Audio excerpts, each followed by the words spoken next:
Why did you hack Silent Clubstep? Oh man, I was just insecure and I just wanted validation. Um, but yeah, I didn't hack SoundCloud. Um, I actually like no lifed the shit out of it for a couple of weeks or a couple months actually. Oh man. Not my proudest moment, but the reason why I beat it was because I spent many hours a day playing it and I got to the drop like 300 something times. I actually have like a log of all of the attempts where I ever got to the drop, and it is like very long and spans many hours. But yeah, I am legitimate. I have not hacked anything that like is on my channel or anything like that. Yeah. Yeah, that was a lot. Probably about 700 questions in all in one. Yeah. Just get half them out of the way. Yeah. And I actually added this onto it because obviously you didn't hack it. So the actual question is like what actually got you to like decide that you want to go for Silent Clubstep? So this was like August of 2021, so like over 4 years ago at this point.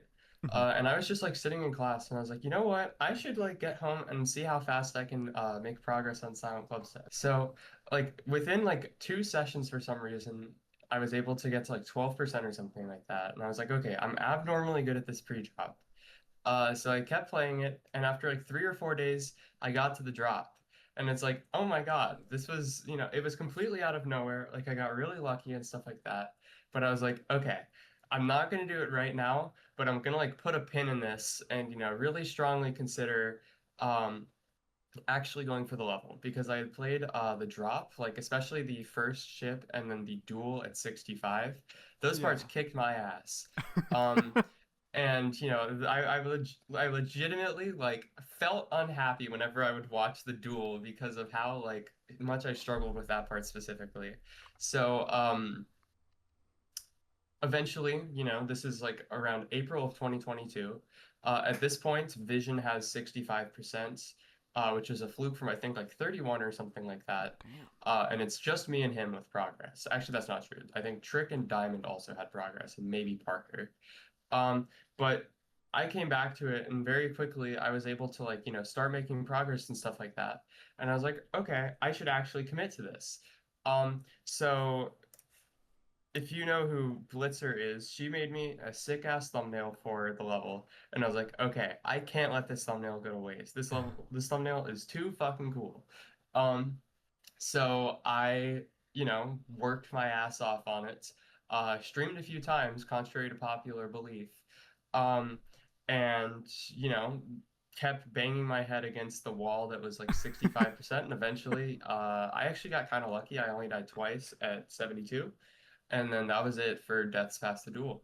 And eventually I ended up beating it. Yeah, that I do want to point out that that thumbnail is really cool by the way. Yeah. And there's a misconception that like I sniped the level for Vision from Visioner or something like that. And I do just want to take a second to clear that up. Hyperbola was the other guy with progress at that point, Mhm. and I had asked him before going for the level if he was cool with me like actually trying it out and stuff like that, and he was like, "Yeah, go for it." And then Vision at that point actually had less progress than me or Hyperbola. It wasn't until like that 8 month or so period of inactivity with the level where he started to like actually make headway with it. Hmm. It's just that his progress was like it hit the community a lot more than mine did. Ah. Yeah, I was definitely one of those people where it was like Vision was robbed. Ah. Like pitchfork and torch in hand. Yeah, I mean, like, and I understand that. I think that there's definitely something to be said for wanting the person who's like spent more time and, appears to have more passion about the level. Yeah. Them being able to verify it is definitely good. But, I really cared about that level. And I, worked my ass off to try and be the one to beat it, and I had progress for like a year before I ended up beating it. And another Hmm. reason why I picked Sound Club Step specifically is because it's not really in the community perception anymore, but there was a difficult challenge on the challenge list called Final Destination, Yeah. um, which I verified in 2020, about 2 years before I beat Silent Clubstep, so a year before I started making progress. So I felt like it was kind of fitting in a way if I actually, started to play the level and followed through with it. Hmm. Yeah, isn't if I'm not wrong, Final Destination is an iced cape challenge? Yeah, it is the unnerved 8 jumps of hell, like copy pasted twice in a row. Yeah. And like I think I raced that with somebody else as well. And I ended up beating it because I got like a little bit lucky with it. And yeah, that was actually like the first completion I had that really became like that really like put me on the map in any capacity.